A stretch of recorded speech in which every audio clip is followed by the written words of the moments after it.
You want me to put that on my Tudor? Harry's wife. Harry has a new house.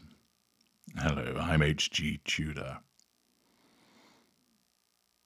A further rumour that has appeared is that apparently Harry has an estate agent or realtor to our transatlantic cousins searching for a pied-à-terre for him to live in Africa.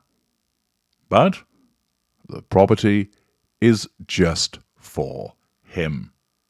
Now, on the face of that would suggest, problems.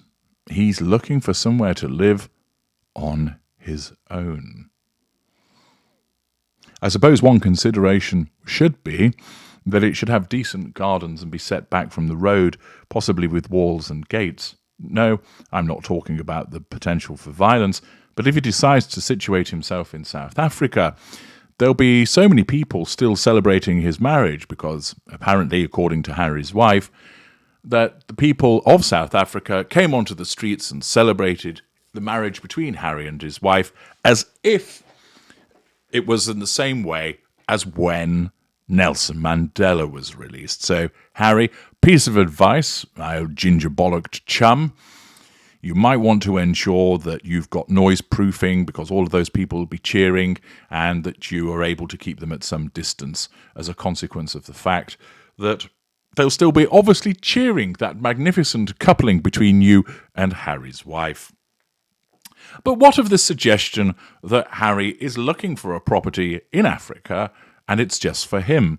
Well, it seems entirely plausible. After all, it's been suggested that he is not going to bother as much with the Tinseltown stuff and leave that to Harry's wife, and instead he wants to focus on his humanitarian and charity work, and to do so in Africa, a place which he has always felt more content with. So it makes perfect sense that he heads out there and obtains a property.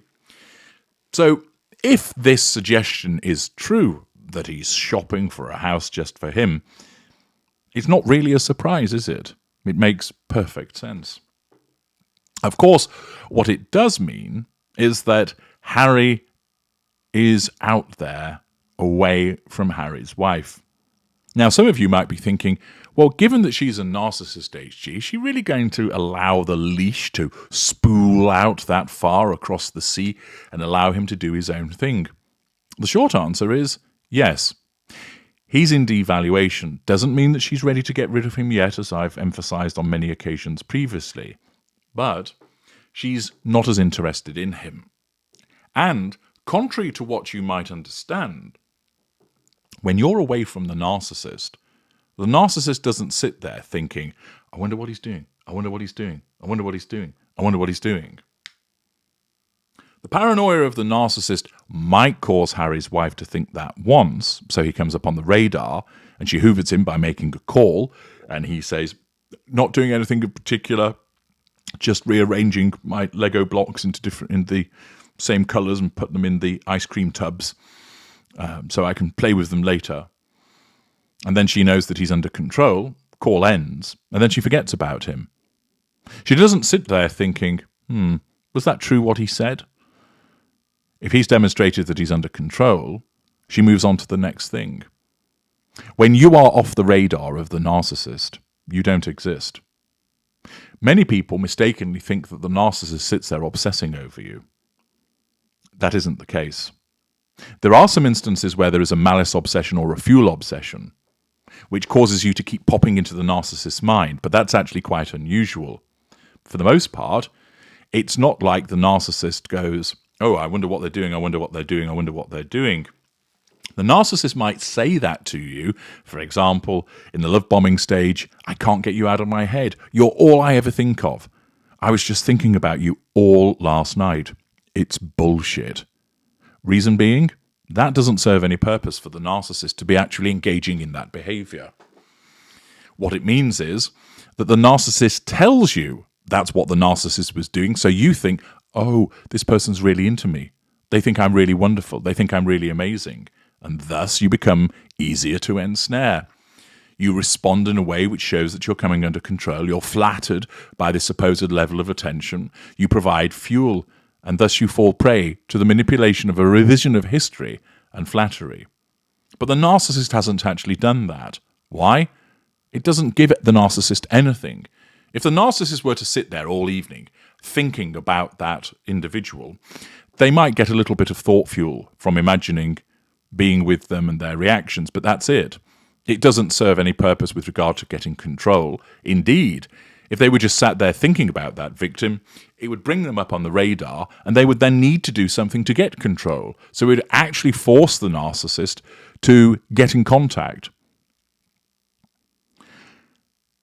But just sitting there and thinking doesn't give control, and therefore is useless. It doesn't provide much thought fuel, and it certainly doesn't provide any proximate fuel. Therefore, it's not much good.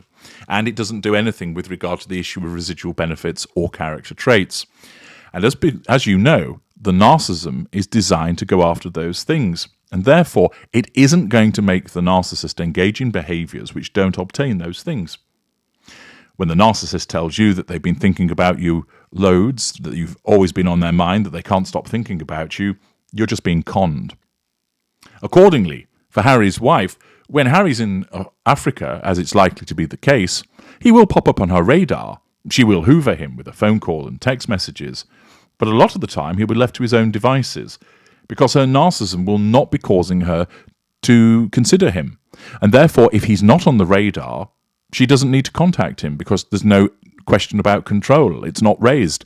She's getting fuel from other sources, from the children, from staff, from other people that she's fraternizing with.